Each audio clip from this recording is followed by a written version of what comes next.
এই পাড়াটাই আমার সব, এই ফ্ল্যাটটা চেনা, তাই এখানেই চলে এলাম। আর কাল সকাল হলে তো বাবা মা সবাই জেনে যাবে, আমার বাড়ির দরজাটাও হয়তো বন্ধ হয়ে যাবে চিরজীবনের মতো। আমি কিন্তু কম রিস্ক নিইনি। এত বড় একটা অন্যায় করার পর আমার বাবা আর আমাকে আশ্রয় দিতে পারবেন না ওই বাড়িতে। আমার বাবার সেকেন্ড ওয়াইফ এত দিনে একটা সুযোগ পেয়েছে আমাকে ঘাট থেকে ঝেড়ে ফেলার। পাবলিক সিম্প্যাথিতে মহিলা বেরিয়ে যাবেন, বুঝলে? হ্যাঁ, এই পাড়ায় কয়েকজন আছে যারা আমাকে চেনে, জানে, ভালোবাসে, এখনো বিশ্বাস করে যে আমি কোনোদিন কোনো দোষ করিনি। তারা হয়তো শেল্টার দেবে, কিন্তু আর কদিনই বা দেবে। তারপর পুলিশ আসবে, ধরে নিয়ে আমাকে মামা বাড়ি চলে যাবে। যাক, আগে তোমাকে পৌঁছে তো দিই, তারপর দেখা যাবে। তোমার সব ঠিকই থাকবে তো তারানি, বুঝলে? আচ্ছা, একটা কথা বলো, সবার জীবনে কি এরকম একটা রাত আসে? আসে না। আরে জীবনটা একটু অন্যরকম ভাবে বাঁচতে হবে। সারা জীবনটা নিয়মে কাটিয়ে দেবে একটা সেট লাইফ হতে পারে? হ্যাঁ, দেখো, সারা জীবন তোমার এই রাতটার কথা মনে থাকবে, যে ঠিক বিয়ের আগের রাতে তোমার জীবনে কি ঘটেছিল। একটা ঝড় উঠেছিল, সেই ঝড়টা তুমি সারা জীবন তোমার সঙ্গে ক্যারি করবে।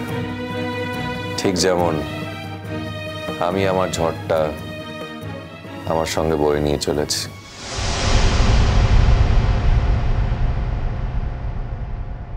কি বলতে চাইছো তুমি? এর থেকে বেশি আমি তোমাকে কিচ্ছু বলবো না। না, বলতে যখন চাইছো তখন কথাটা তো তোমায় বলতেই হবে। আমি যদি সবার সামনে সব কথা খুলে বলি তাহলে তুমি এম্বারাসড হবে। আমার জীবনে যদি কোনো ঘটনা ঘটেও থাকে সেটা একটা দুর্ঘটনা। হ্যাঁ, সব মানুষের জীবনে কিছু না কিছু ঘটনা ঘটতে পারে। সেদিন যদি অন্য কেউ তোমাকে সিম্প্যাথি না দেখাতো, তুমি কি এই সোসাইটিতে জায়গা পেতে?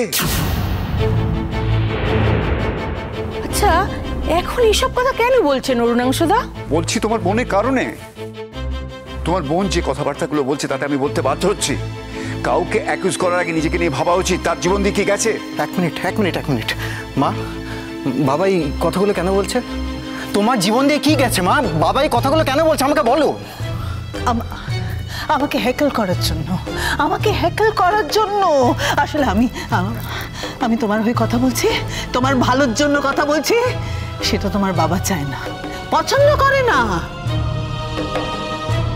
নিজে তো একটা মিডল ক্লাস ফ্যামিলি থেকে উঠে এসছে, সেই জন্যই তো চায় তোমার ঘরে একটা মিডল ক্লাস ফ্যামিলির মেয়েকে চাপিয়ে দিতে। দেখছো না মিডল ক্লাস ফ্যামিলির মেয়ের হাল? তুমি এভাবে মিডল ক্লাস মেয়েদের ছোট করতে পারো না। তুমি মিডল ক্লাস মেয়েদের হাল যেমন দেখেছো, তেমনি আপার ক্লাস মেয়েদের হালও আমি দেখেছি। এসব কথা বলে এখন লাভ কি? কি বলতে চাও তুমি? কি বলতে চাও? কি দেখেছো? বারবার বলছি তুমি আমাকে প্রভোগ করতে চাও না।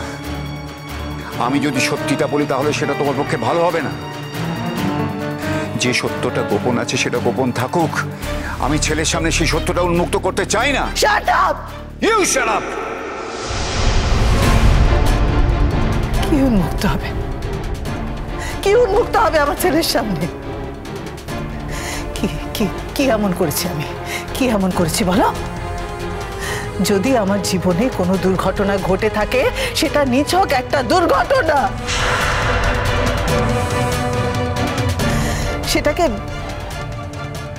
সেটাকে এখানে টেনে আনার কারণটা কি? এই তো, তাহলে এই মেয়েটার জীবনে যে ঘটনা সেটা তো একটা দুর্ঘটনা। এটা নোংরা ভাবে ব্যাখ্যা করার কারণ কি? তুমি তার মানে ও আচ্ছা, আমি বুঝতে পেরেছি। আমি বলেছি বলে তুমি আমার দিকে আঙুল তুলছো, তাই তো? হ্যাঁ, তোমার ওই মেয়েটার সঙ্গে, ওর পরিবারের সঙ্গে কি এমন আছে? কতদিন দেখেছো তুমি ওই মেয়েটাকে? আমি যতদিন দেখেছি ততদিন দেখেছো তো? তাহলে এত বায়াসড কেন ওই মেয়েটার প্রতি? ও আচ্ছা, আমি বুঝতে পেরেছি, মিডল ক্লাস ফ্যামিলি বলে। তুমি তোমার নিজের শ্রেণীর লোকজনের সঙ্গে মিশছো বলে তোমার মনে হয়। I should have understood. তুমি তো আসলে আমার সোসাইটির সঙ্গে মানিয়ে নিতেই পারো না। আমি তোমাদের সোসাইটিতে মানাতে পারি না, না তুমি আমার সোসাইটিতে মানাতে পারো না, এটা কিন্তু কোনো তর্ক না। তোমার ধারণা আমি মানাতে পারি না, আমি যে মানাতেই চাই না সেটা তুমি বুঝতে পারো না। একটা কথা জেনে রেখো, তোমার জীবনের ঘটনা অনেকে না জানলেও আমি কিন্তু জানি। ওকে, আমি আর কথা বলতে পারছি না, বুঝলে? বলছি খাবারটা খেয়ে নিও, এরপর আর তুমি আমাকে বলতে পারবে না যে আমি তোমাকে অভুক্ত রেখেছিলাম। এখন যদি তুমি না খাও আমার কিছু করার নেই। কি ভাবো বলো তো নিজেকে? সবাইকে নিজের মতো ভাবো নাকি? মানে তুমি আমাকে কি ভাবো? আমি কি ধুর নাকি? আমার কোনো বিচার বিবেচনা বোধ নেই? কি বলতে চাইছো বলো তো? আমি কিছু বলতে চাইছি না। আচ্ছা কখন বেরোতে পারবো বলো তো এখান থেকে? এই ধরো 5টা নাগাদ যদি বেরোই তাহলে 6টার মধ্যে তোমাকে বাড়ি পৌঁছে দেবো। তারপর আনন্দ করবে, হই হুল্লোড় করবে। আমি তোমার পাড়াটা চিনি, একদম পাড়ার মোড়ে তোমাকে নামিয়ে দেবো। কি করে চিনলে? ও নিশ্চয়ই আমাকে ফলো করেছো। যা বাবা, আরে আমি একটা কাজ করব, তার জন্য খোঁজ খবর করব না?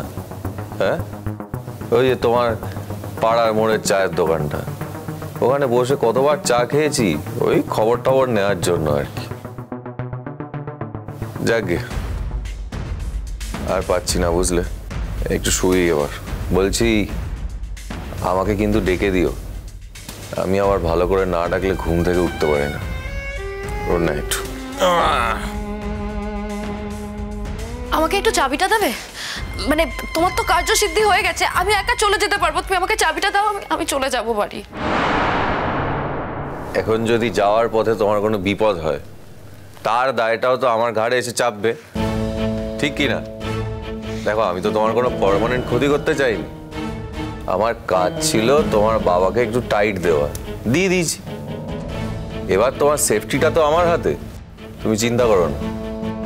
আমি যতই অসুস্থ হই ঠিক উঠে পড়বো, উঠে পড়ে তোমাকে নিজে গিয়ে ছেড়ে দিয়ে আসবো, একদম চিন্তা করো না।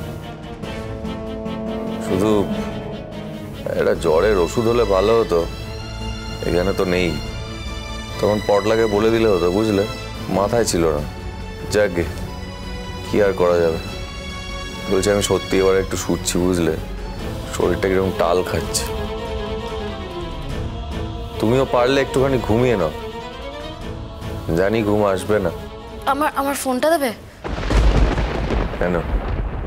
কাকে ফোন করবে? বয়ফ্রেন্ডকে? মাকে একটু জানাতাম আমি বেঁচে আছি, মা বোধহয় চিন্তায় মরেই যাবে। এক রাতে কেউ মারা যায় না। এই যে আমি রাতের পর রাত কষ্ট পেয়েছি, আমি কি মারা গেছি? হ্যাঁ, তোমার মায়েরও কিচ্ছু হবে না। মানুষের সহ্য শক্তি অসীম, কিন্তু সেরকম একটা পরিস্থিতিতে না পড়লে মানুষ সেটা বুঝতে পারে না। চিন্তা করো না, তোমার মায়ের কিচ্ছু হবে না।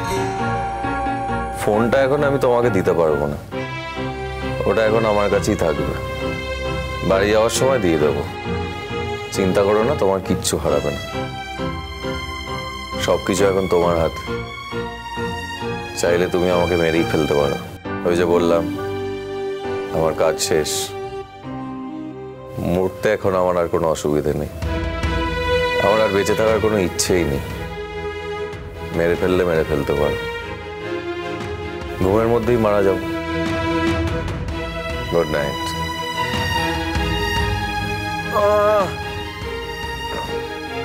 Good night.